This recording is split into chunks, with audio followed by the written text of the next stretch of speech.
there's a line that no one really knows where it is, but exactly. But it just, I think if we take that, so everyone has to make their own decision on how they want to operate and what they think is right. Mm-hmm. Whether we decide that we want to make advocating for social change kind of every part of our life, and then you should find companies that support that.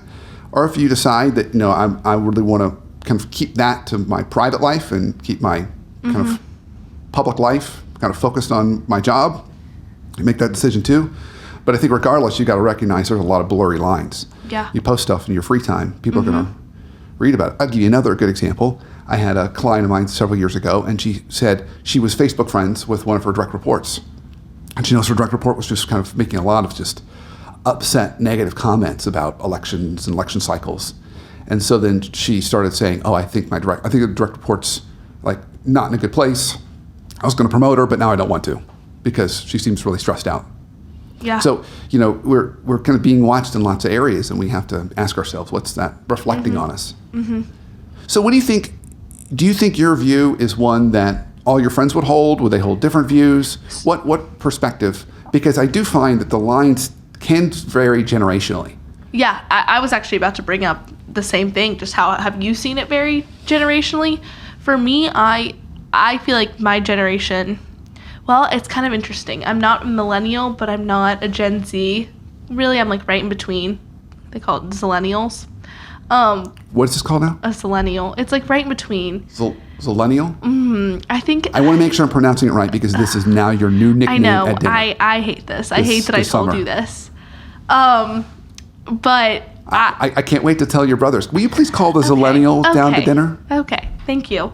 But I think it's interesting because for me, I feel like knowing how he did the political spaces, I would never make political comments at work or even just not with people I'm not comfortable with. However, like I understand everyone has different experiences and everyone has different views and everyone thinks that there's different approaches to sharing politics. So it really depends. But I'm still surprised that this is such a big issue because, I mean, they even referenced it when they made the rules. There are so many outlets to talk about politics and your political views and society and your societal views. So it does surprise me that so many people want to have these discussions at work. Yeah. I've made a very conscious decision for me that I don't like to share those elements about me at work.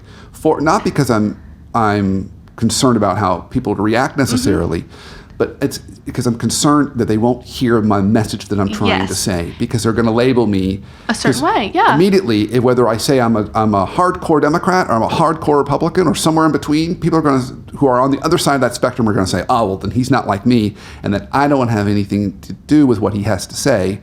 And what I'm trying to say is to help anybody. So I don't want to limit my ability to help people. Exactly. By having something block that. And exactly. That's my view. Exactly. And maybe I feel the way that I feel because you're my dad and I've grown up around that. Like I can't say that I would feel this way if I had seen something different, but I mean, I agree with you. I have friends that are really outspoken about political beliefs, and I just feel like sometimes it actually, instead of allowing you to share more, I feel like it just makes people, it's just a turn off to some people. It makes people tune you out in a way that you don't want to be tuned out, in a way that's not fair to anyone. Instead of seeing someone for like a human with complex feelings and ideas, you're just kind of like, oh, they're that. And that's kind of the end of the conversation. So as someone who doesn't want that to happen, again, like it just surprises me that so many people are willing to have these really hot topic debates at work. Yeah, yeah. And I could see why a workplace would want to step in and stop that from happening and just, again, get back to work, and not make it a space where that's so easy to do. Yeah. However, it does also in some ways feel like an overstep. Yeah. I see both sides very clearly. Yeah, it's hard. I'm not sure exactly what the right answer is, other than companies just have to really, I would say, look at the big picture. What's our place in society? How does it fit with our brand and what we're trying to do? And then make decisions based on that. And then you're going to attract, as in that base camp post, he said, some people aren't going to like this change, just like users when we make change to our technology, and then they leave. Yeah. And maybe that's okay. Yeah. So you're going to attract and you're going to repel folks that either agree or disagree with your view on work.